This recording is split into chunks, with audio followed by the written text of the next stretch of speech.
کیونکہ وہاں جاؤ گے تو جلدی قبرستان جانے کا چانس ہوگا, وہاں ڈینگی وینگی نالوں میں بہت پھیلا ہوا ہے آج کل. تو لیکن حقیقت یہ ہے کہ 2 ٹکے کی ویلیو, ان چیزوں سے دل لگانے کی بالکل کوشش مت کرو. ان کی حیثیت صرف اتنی ہے کہ ٹرین میں آپ سفر کر رہے ہو, آگے اسٹیشن پہ آپ نے اتر جانا ہے, کوئی دروازے پہ لٹک کے جا رہا ہے, کوئی نیچے بیٹھ کے جا رہا ہے, کوئی اکانومی کلاس میں جا رہا ہے اور کوئی بزنس کلاس میں جا رہا ہے. آگے جا کے سارے کیا ہو جاتے ہیں, دنیا میں تو پھر بھی برابر نہیں ہوتے, بزنس کلاس والے کو ذرا پروٹوکول کے ساتھ لینے کے لیے آئے, لیکن اللہ کے ہاں آگے جا کے سب کا اینڈ کیا ہے, برابر, ختم, فنش, تھوڑے دن کی کہانی ہے. اور یہ ملکہ برطانیہ کا بار بار سوچا کرو یار, 96 سال میں اس کو 96 توپوں کی, میں نے خبر سنی 96 توپوں کی سلامی یار, توپوں کا اتنا خرچہ کرا دیا اس نے. اللہ یہ بھی پوچھے گا, یہ تیرے باپ کے پیسوں سے جو یہ توپیں جو ہے نا تیرے اوپر خرچ ہو رہی ہیں, یہ تو قوم کا پیسہ ہے. اللہ پوچھے, اللہ تو ایک ایک چیز کا حساب لے گا کہ 96 تو 1 مہینہ تک تو رہی ہے, کتنے دن جنازہ دفنایا گیا, کتنے دن بعد ہیں پتہ نہیں, 18 دن تک اتنے پھول, اتنے پروٹوکول, اتنے یہ سارا خرچہ ہوا ہے. یہ قبر میں نکلے گا خرچہ. اللہ پوچھے گا انسانوں, ہم وصیت کرتے ہیں ہمیں ایسا پروٹوکول, اول تو ہم کو اتنی بڑی چیز نہیں ہے, اگر بن بھی گئے نہیں بھائی ہمیں نہیں چاہیے. ہمیں حضرت ابو بکر نے کیا وصیت کی تھی, نیا کفن بھی مت دینا. حضرت ابو بکر کی ویلیو تو بہت بڑی تھی نا, لاکھوں مربع میل کے حکمران تھے. عمر پہ حکومت کی ابو بکر نے, جن کے ماتحت عمر اور ابو ہریرہ اور ابن مسعود جیسے لوگوں, کتنا بڑا حکمران ہوگا. وصیت کر رہے ہیں میں جب مر جاؤں تو مجھے پرانے کپڑوں میں دفنانا, نیا کفن مجھے مت دینا. نئے کپڑے زندہ لوگوں کے لیے ہیں, جانے والوں کے لیے نئے کپڑے نہیں ہوتے. وہ سمجھتے تھے بھائی یہ مسافر خانہ ہے. تو غیر مسلموں کی چیزوں سے متاثر مت ہو, خدا کا واسطہ. ملکہ برطانیہ سے ہمیں کوئی وہ نہیں ہے, کوئی چڑ نہیں ہے, کوئی میرا کلپ بنا دے ملکہ برطانیہ کے خلاف, وہ تو سب کے ساتھ ایسا ہی ہوتا ہے, وہاں جی پروٹوکول ملتا ہے. لیکن میں تو آپ کو اسلام اور غیر اسلام کا فرق بتا رہا ہوں. اتنا کافی نہیں ہے, یہ بھی ضروری ہے کہ منہ سے بول دیں کہ اللہ کا شکر ہے, لیکن اتنا کافی نہیں. اگر اتنا کافی ہوتا تو اللہ اپنے حبیب پر 3 انعام کر کے کہتا کہ اے نبی آپ شکر ادا کر دیں. زبان سے کیا کہہ دیں, الحمدللہ. نا نا نا. قرآن نے کہا آپ یتیم تھے, ہم نے آپ کو کی کفالت کا انتظام کیا, لہذا فَأَمَّا الْيَتِيمَ فَلَا تَقْهَرْ. اب کسی یتیم کو آپ کو دھکے دینے کی اجازت نہیں ہے, آپ کو یتیموں کی کفالت کرنی پڑے گی. سمجھ میں آ رہی ہے کہ نہیں آ رہی ہے؟ نعمت کا شکر یہ ہے کہ جو اللہ نے آپ پر انعام کیا وہی انعام آپ آگے پارسل کر دو. سمجھ رہے ہو؟ اس کی قدر کرو کہ میں یتیم تھا, اللہ انتظام نہ کرتا تو میرا کیا حال ہوتا. لہذا معاشرے میں اگر میرے رشتہ داروں میں کوئی یتیم ہوتا ہے تو میں نے بھی اس کے ساتھ احسان کرنا ہے. دوسرا, اللہ نے آپ کو شریعت سے بے خبر پایا, باخبر کر دیا, اس کا حکم دیا اما بنعمت ربک فحدث. رب نے جو آپ پر نعمتیں کی ہیں, علم کی نعمت خاص طور پر, اس کو آگے آپ نے بیان کرنا ہے. جو علم اللہ نے آپ کو دیا ہے اسے لوگوں میں تقسیم کرنا ہے. علم کی نعمت کیا ہے کہ اس میں بخل نہ کرے انسان, چاہے وہ دین کا علم ہو یا دنیا کا علم ہو. آج کسی سے اس کے بارے میں اس کے پاس کوئی نالج ہو, آپ لینے کے لیے چلے جائیں, بعض لوگ سخی ہوتے ہیں, بعض گھنٹہ لگا دو کہ وہ آپ کو نالج نہیں دیں گے, اس کو یہ ڈر ہوتا ہے کہ یہ بھی نہ سیکھ جائے کہیں. تیسرا انعام اللہ نے کیا کیا, آپ مسکین تھے, غریب تھے, اللہ نے غنی کر دیا. لہذا وَأَمَّا السَّائِلَ فَلَا تَنْهَرْ. کوئی مانگنے کے لیے آئے تو اس کو دھتکارنا نہیں ہے. اس سے ہمیں کیا پتہ چلتا ہے بھائی, اس آیت سے, کہ اللہ ہم سے یہ چاہتے ہیں کہ جس نوعیت کا اللہ نے ہم پر احسان کیا, ہم اسی نوعیت کا احسان مخلوق پہ کرنا شروع کر دیں. سمجھ میں آ رہی ہے بات کہ نہیں آ رہی ہے؟ جس نوعیت کا اللہ نے احسان کیا. اور یہ بات قرآن میں دوسری جگہ بھی ہے. قارون کے بارے میں موسیٰ علیہ السلام نے قارون سے کہا احسن کما احسن اللہ الیک. تجھے اللہ نے بے تحاشا دولت دی ہے, اتنی دولت کہ لتنوء بالعصبۃ اولی القوہ, ایک بہت بڑی جماعت اونٹوں پہ چابیاں لے کے چلا کرتی تھی خزانوں کی, اتنی زیادہ دولت دی ہے. تو جب تجھے اللہ نے اتنی دولت دی کہ تجھ پر احسان کیا ہے تو تو بھی اللہ کی مخلوق پر احسان کر. اگر کوئی دولت مند تاجر اپنی دولت پر سانپ بن کے بیٹھ جاتا ہے, بخل کرتا ہے, زبان سے کروڑہا گنا کہتا رہے کہ اللہ کا دیا میرے پاس بہت کچھ ہے, لیکن اللہ اتنی بات کو شکر ماننے کے لیے تیار نہیں ہے, اس کو اپنی دولت میں غریبوں پہ خرچ کرنا پڑے گا. سمجھتے ہو کہ نہیں سمجھتے ہو؟ میں اور آپ اللہ کے احسانات کے سمندر میں ڈوبے ہوئے ہیں. ہمیں دیکھنا ہے دائیں بائیں. سب سے بڑی نعمت جو ہمیں ملی ہے وہ توحید کی نعمت ملی. اللہ نے ہمیں مسلم گھرانے میں پیدا کیا. اس کا تقاضا یہ ہے کہ جو غیر مسلم ہیں ہم ان کو مسلم بنانے کی کوشش کریں. کذالک کنتم من قبل. اللہ نے صحابہ سے کیا فرمایا؟ جنگ میں صحابی رسول نے ایک شخص آیا نا لڑنے کے لیے, تو جب وہ تلوار کی زد میں آیا تو اس نے فوراً کلمہ پڑھ لیا. تو صحابی رسول نے اس کو قتل کر دیا کہ یہ تو موت کے ڈر سے کلمہ پڑھ رہا ہے. ہمارے نبی کو علم ہوا, آپ صلی اللہ علیہ وسلم اتنا غضبناک ہوئے, فرمایا ہلا شققت قلبا, تم نے اس کے دل کو چیر کے کیوں نہیں دیکھا؟ تم کیسے کہہ رہے ہو کہ تلوار کے ڈر سے کلمہ پڑھا ہے؟ اس پہ قرآن کی آیت نازل ہوئی, کذالک کنتم من قبل. اے ایمان والو, تم بھی تو پہلے کافر تھے, اللہ نے اپنے فضل سے تمہیں کیا کیا؟ مسلمان بنا دیا. اب تم کسی کافر جو مسلمان ہو رہا ہے اس کے ساتھ ایسا سلوک کیوں کر رہے ہو؟ کیوں ایسا سلوک کر رہے ہو؟ تو اللہ نے آپ کو اسلام کی نعمت دی. اس نعمت کا تقاضا کیا ہے؟ اس اسلام کو دنیا میں پھیلانے کی کوشش کی جائے. اللہ نے آپ کو داڑھی رکھنے کی توفیق دی. اس نعمت کا تقاضا کیا ہے؟ کہ دوسروں کو بھی ہدایت کی کوشش کی جائے. اللہ نے آپ کو مال دیا. اس نعمت کا تقاضا یہ ہے کہ اس مال کو لوگوں میں خرچ کے دوسروں کو بھی مالدار بنانے کی کوشش کی جائے. اللہ نے آپ کو کوئی خاص علم دیا, ہنر دیا, اس کو اپنے پاس رکھ کے مت بیٹھو, اس علم کو لوگوں میں ڈیوائڈ کرنے کی کوشش کرو. بخیل اور کنجوس آدمی کیا کرتا ہے؟ وہ کہتا ہے اگر میں نے لوگوں کو بتانا شروع کر دیا تو میرے پاس ہجوم کم ہو جائے گا. حقیقت میں ایسا ہوتا نہیں ہے. دنیا میں جس کو اللہ نے نعمت دی اس نے ڈیوائڈ کیا ہے نا, تو اس کے پاس اس نعمت کے خزانے بڑھنا شروع ہو جاتے ہیں اور آتے ہیں اس کے پاس خزانے. تو یہ 3 نعمتیں اللہ تعالیٰ نے بیان کی ہیں اور 3 نعمتوں کا شکر بیان کیا. تو ان 3 نعمتوں, ہمیں تو ہزاروں اس کے علاوہ بھی ہیں, تو 3 کو تو ہائی لائٹ کیا جا رہا ہے. تو آج سے اس بات کا عزم کریں, محاسبہ کریں, بیٹھیں, دیکھیں کون کون سے انعامات.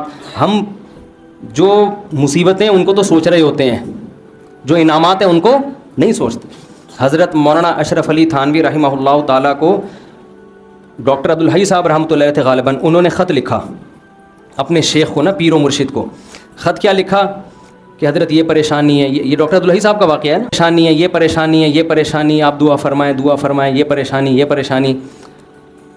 تو انہوں نے نیچے لکھا کہ بہت افسوس کی بات ہے کہ ساری پریشانیاں ذکر کر دیں, اللہ کی نعمتوں کا تذکرہ نہیں کیا. پہلے زمانے میں نا جو آپ کو اس طرح آپ کی اصلاح کرے اس کو پیر و مرشد کہا جاتا تھا. آج کل پیر و مرشد کا مفہوم ہی چینج ہو گیا ہے. آج کل پیر و مرشد کا مفہوم یہ ہے کہ ہمیں بخشوا دے گا اور پتہ نہیں یہ روحانی ٹوپی ڈرامے کرے گا, جن چڑیل بھوت بگائے گا, اور الٹی سیدھی حرکتیں جو کر رہا ہو اس کو لوگ پیر و مرشد کہتے ہیں. تو سارا دن آپ بیٹھ کے تھوڑی دیر سوچیں گے نا, آپ کو لگے گا کہ اللہ کے آپ پر بے پناہ احسانات. میں اسلام آباد میں تھا, وہاں ایک شخص کے بارے میں پتہ چلا, کروڑ پتی آدمی ہے, بہت بڑا بنگلہ اس کا.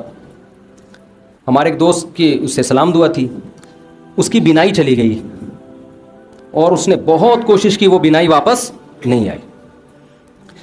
ایک دن وہ کہنے لگا اپنے اس دوست سے نا کہ ایک ٹھیلے والا بھٹے نہیں بیچ رہے ہوتے, جو بھٹا بیچ رہے ہوتے, تو اپنے دوست سے کہنے لگا, اس دوست نے مجھے بتایا کہ یار اگر یہ بھٹے والا میری ساری دولت بھی, اسلام آباد کا بنگلہ, میرا بزنس لے لے, یہ بھٹے کی ریڑھی مجھے دے دے اور آنکھیں دے دے, تو میں اس پہ تیار ہوں. اتنی بڑی نعمتیں ہیں جو اللہ نے مجھے اور آپ کو عطا کی ہوئی ہیں, اتنی بڑی بڑی نعمتیں. ہم پریشان کیوں ہوتے ہیں؟ ایک دن ایک صاحب میرے پاس آئے اور اپنی پریشانیاں گنوانے لگے نا, یہ پریشانی, یہ پریشانی, یہ پریشانی, یہ پریشانی, یہ ٹینشن, یہ ٹینشن, یہ ٹینشن. میں نے اس کو کہا, میں نے کہا یار جو ٹینشنیں آپ بیان کر رہے ہو نا, جس سے آپ موٹیویشن لینے کے لیے آئے ہو, اس کے پاس یہ والی ٹینشن اس سے ڈبل ہے. سمجھ آ رہی ہے بات؟ اس کے پاس یہ والی ٹینشنیں کیا ہیں؟ اس سے ڈبل ہیں. تو میں آپ کی ٹینشنیں کیسے ختم کر دوں؟ میں نے کہا آپ کے ساتھ مسئلہ ٹینشنوں کا نہیں ہے, آپ کے ساتھ مسئلہ یہ ہے کہ آپ نے اس دنیا کو مسافر خانہ نہیں سمجھا, جو نعمتیں ہیں وہ دیکھ نہیں رہے, جو چیزیں نہیں ہیں ان کو ٹینشن سمجھ رہے ہو. اور دنیا میں کوئی آدمی ایسا ہے کہ اس کی ساری خواہشات پوری ہو جائیں؟ بولو نا, دنیا میں کوئی ہو نہیں سکتا. وجہ کیا ہے؟ ام للانسان ما تمنا. قرآن کہتے ہیں کیا انسان یہ سمجھتا ہے جو تمنا کرے گا مل جائے گا؟ یہ تو ممکن نہیں ہے. یہاں ہم نے یہ دیکھنا کیا کیا ملا ہوا ہے, یہ نہیں دیکھنا کیا کیا نہیں ملا ہوا. لوگ یہ دیکھ رہے ہوتے ہیں وہ ڈیفینس میں رہتا ہے, میں ناظم آباد میں رہتا ہوں. وہ بھائی تو یہ دیکھ, تو ناظم آباد میں رہ رہا ہے, وہ گندے نالے کے پل پہ رہ رہا ہے وہ بندہ فلاں, اور جو گندے نالے پہ رہتا ہے وہ دیکھے یار گندے نالے پہ گھر تو ملا ہوا ہے, اگلا تو فٹ پاتھ پہ سو رہا ہے. جو فٹ پاتھ پہ سو رہا ہے وہ کہے کہ یار میں سو تو رہا ہوں نا. بہت سے لوگ 1000 گز کے بنگلوں میں گدے پہ نیند نہیں آ رہی, وہ کہہ رہے ہیں فٹ پاتھ کی نیند اچھی ہے اس گدے سے جس پہ نیند نہیں آئے کم وقت کو. تو جب تک آپ اس دنیا کو مسافر خانہ نہیں سمجھتے اور آپ یہ نہیں سمجھتے کہ یہ میری, دیکھو رسول اللہ صلی اللہ علیہ وسلم نے فرمایا جس کو 2 ٹائم پیٹ بھر کے کھانا مل گیا اور سر چھپانے کی جگہ مل گئی, جسم کسی بڑی بیماری سے محفوظ ہو گیا, اللہ نے ساری دنیا کی دولت سمیٹ کے اس کو دے دی ہے. اب حدیث کا مفہوم کیا ہے, مطلب یہ نبی کے الفاظ نہیں, میں مفہوم سمجھا رہا ہوں. اب اگر یہ کہتا ہے نا میرے بھی ٹینشن, یہ اس کی اپنی بنائی ہوئی ٹینشن ہے, یہ اللہ کی طرف سے نہیں ہے, یہ تو ہوس ہے بھائی. ہوس کا تو دنیا میں کوئی علاج نہیں ہے. کتنے لوگ آتے ہیں میں بے روزگار ہوں, ٹینشن ہے, میں کہتا ہوں تیرے کو صبح ناشتہ مل رہا ہے, ناشتہ تو مل رہا ہے, دوپہر کھانا مل رہا ہے, ہاں مل رہا ہے, رات کا کھانا مل رہا ہے, ہاں مل رہا ہے, سونے کی جگہ ہے, کہہ رہے ہیں ہاں ہے, کہہ رہے ابا کی صلواتیں بہت سننے کو ملتی ہیں, بس یہ ٹینشن ہے. تو میں نے کہا 2-4 ٹینشنیں تو ہونی چاہیے نا زندگی میں, یہ والی ٹینشن بھی ختم ہو جائے پھر تو تو اور جنت میں چلا گیا نا. تو ایک ٹینشن برداشت کر لے, فری پھوکٹ کا تجھے پراٹھے مل رہے ہیں صبح کے, فری پھوکٹ کا تجھے ابا کے خرچے پہ کیا مل رہا ہے, بھلے صلواتیں سن کے مل رہے. بھیکاری کو آپ 2 روٹی 2 گالیاں دے کے, وہ کہے گا 2 اور دے دے, 4 گالیاں اور لگا دے ساتھ میں, کیونکہ بھیکاری کو اندازہ ہے کہ 2 پراٹھوں کی کیا, میرے منہ سے روٹی نکلتی نہیں ہے, لفظ نکلتا ہے پراٹھا ہی نکلتا ہے, پتہ نہیں کیوں. کیونکہ جب بھی باہر دنیا میں ٹریولنگ ہوتی ہے نا سب کچھ ملتا ہے, کراچی کے ہوٹل کے پراٹھے نہیں ملتے. ابھی میں سعودی عرب سے آیا ہوں کل, نہیں مزہ آیا یار, پراٹھے نہیں تھے, تو اس لیے میرے منہ سے روٹی کا لفظ نکلتا ہی نہیں ہے. تو بھیکاری کو آپ جس کے پاس کچھ بھی نہیں ہے, آپ اس کو موٹی موٹی گالیاں دے کے 2 پراٹھے پکڑا دو, غصہ کرے گا وہ, پھر بھی شکریہ ادا کرے گا, اس لیے کہ وہ اپنے آپ کو اس کا بھی مستحق نہیں سمجھتا. اور جو گھر میں بیٹا ہوتا ہے نا کروڑ پتی باپ کا, وہ سمجھتا ہے سارا میرا ہے, میں اس کا مستحق ہوں, مجھے یہ بھی چاہیے, مجھے یہ بھی چاہیے. او بھائی تو سمجھ کہ میں مسافر خانہ ہے, اللہ نے مجھے بڑے باپ کے گھر میں پیدا کر دیا, یہ میرا احسان نہیں, کس کا احسان ہے, اللہ کا احسان ہے. جو مل رہا ہے گریوی میں کھاؤ. اس پہ اگر ابا صلواتیں سنا کے, ابا پھر بھی مجھے اپنا بیٹا ہی سمجھ رہا ہے, کوئی بات نہیں ابا 2 گالیاں اور, لیکن رات کو گھر سے نہیں نکالنا مجھے, آپ سمجھ رہے ہیں نا. سنا کرو ابا کی گالیاں, اس پہ ثواب ملتا ہے, خدا کی قسم برداشت پہ ثواب ملتا ہے, باپ کی پیشانی پر محبت سے دیکھنے پر حج عمرے کا ثواب ملتا ہے. تو ایسے ہی تھوڑی مل جاتا ہے یہ. تو جب آپ اپنے آپ کو یہ سمجھو گے میں ان چیزوں کا مستحق ہوں ہی نہیں, تو جتنا ملے گا اس پہ کیا ہوگا, شکر ادا ہوگا. بھائی ہم تو اس کے بھی مستحق نہیں تھے, اللہ نے ہمیں یہ بھی دے دیا, یہ بھی دے دیا, یہ بھی دے دیا. تو ہم تو یہ چیز بتاتے ہیں لوگوں کو کہ بھائی, وہ اکثر ایک میں واقعہ سناتا ہوں, بس یہ واقعہ بیان کر کے اپنی بات کو ختم کرتا ہوں. ایک نجومی کے پاس ایک آدمی گیا اور اپنی ہاتھ دکھائی, نجومیوں کو آتا واتا کچھ نہیں ہے لیکن ویسے ہی لوگ چلے جاتے ہیں. تو نجومی نے ہاتھ دیکھ کے کہا کہ بھائی 10 سال تک, وہ غریب آدمی تھا, نجومی نے کہا 10 سال تک تم غریب کے غریب ہی رہو گے. یہ بڑا خوش ہو گیا کہ 10 سال بعد کیا ہوگا, بھارے نیارے ہو جائیں گے. اس نے کہا 10 سال تک غربت کی پریشانی تمہیں اور رہے گی. یہ خوش ہو گیا, چلو 10 سال کے بعد. اس نے کہا پھر کیا ہوگا, اس نے کہا پھر تمہیں عادت ہو جائے گی. پھر کیا ہو جائے گی, عادت ہو جائے گی. تو میں بے روزگاروں سے کہتا ہوں روزگار تلاش کرو, نہیں مل رہا اسی کو انجوائے کرو. آپ بے روزگاری کا جو مزہ ہے وہ روزگار میں نہیں ہے, حقیقت ہے, اس سے برداشت پیدا ہوتی ہے انسان کے اندر. تلاش کرو روزگار, سست بن کے نہ بیٹھ جاؤ.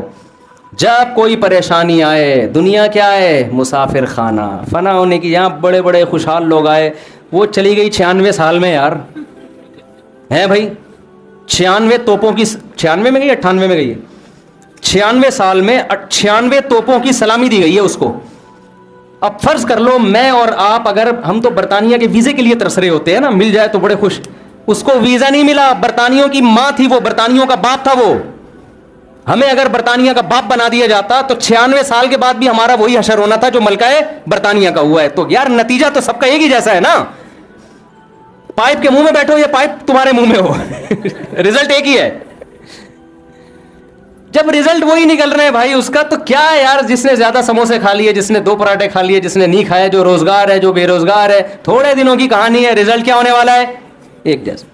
قبرستان جایا کرو, ڈیفینس کے تو خاص طور پہ جایا کرو قبرستان, بڑے بڑے لوگ یہاں نیچے دفن ہوتے ہیں, تو جا کے دیکھا کرو یار یہ فلاں کا بنگلہ, یہ فلاں کا بنگلہ. ابھی ایک دفعہ میں جب گلشن اقبال میں رہتا تھا نا پہلے, تو میں گھر تلاش کر رہا تھا گلشن اقبال میں, تو کسی نے مجھے کہا یہاں بڑا وی آئی پی سا قبرستان ہے. میں نے کہا یار قبر میں جانے کے بعد نہیں پتہ چلتا کہ وی آئی پی ہے یا اورنگی ٹاؤن کا قبرستان ہو, گندے نالے کا قبرستان ہو یا ڈیفینس کا. اندر سے سارے کیا ہوتے ہیں, جتنے کیڑے ایک غریب رکشے والے کی لاش پہ ہوتے ہیں اتنے ہی میرے بھائی معذرت کے ساتھ ڈیفینس والوں کی لاش پہ بھی اتنے ہی کیڑے ہوں گے. تو یہ ڈیفینس آپ لوگ رہتے ہو نا, یہ زیادہ کچھ 2 ٹکے کی خدا کی قسم رہو آپ, ایسا نہ چھوڑ کے آپ گندے نالے چلے جاؤ, یہ مطلب نہیں ہے. کیونکہ وہاں جاؤ گے تو جلدی قبرستان جانے کا چانس ہوگا, وہاں ڈینگی وینگی نالوں میں بہت پھیلا ہوا ہے آج کل. تو لیکن حقیقت یہ ہے کہ 2 ٹکے کی ویلیو ان چیزوں سے دل لگانے کی بالکل کوشش مت کرو. ان کی حیثیت صرف اتنی ہے کہ ٹرین میں آپ سفر کر رہے ہو, آگے اسٹیشن پہ آپ نے اتر جانا ہے, کوئی دروازے پہ لٹک کے جا رہا ہے, کوئی نیچے بیٹھ کے جا رہا ہے, کوئی اکانومی کلاس میں جا رہا ہے اور کوئی بزنس کلاس میں جا رہا ہے. آگے جا کے سارے کیا ہو جاتے ہیں, دنیا میں تو پھر بھی برابر نہیں ہوتے. بزنس کلاس والے کو ذرا پروٹوکول کے ساتھ لینے کے لیے آئے, لیکن اللہ کے ہاں آگے جا کے سب کا اینڈ کیا ہے, برابر, ختم, فنش. تھوڑے دن کی کہانی ہے. اور یہ ملکہ برطانیہ کا بار بار سوچا کرو یار 96 سال میں اس کو 96 توپوں کی, میں نے خبر سنی 96 توپوں کی سلامی ہے یار. توپوں کا اتنا خرچہ کرا دیا اس نے.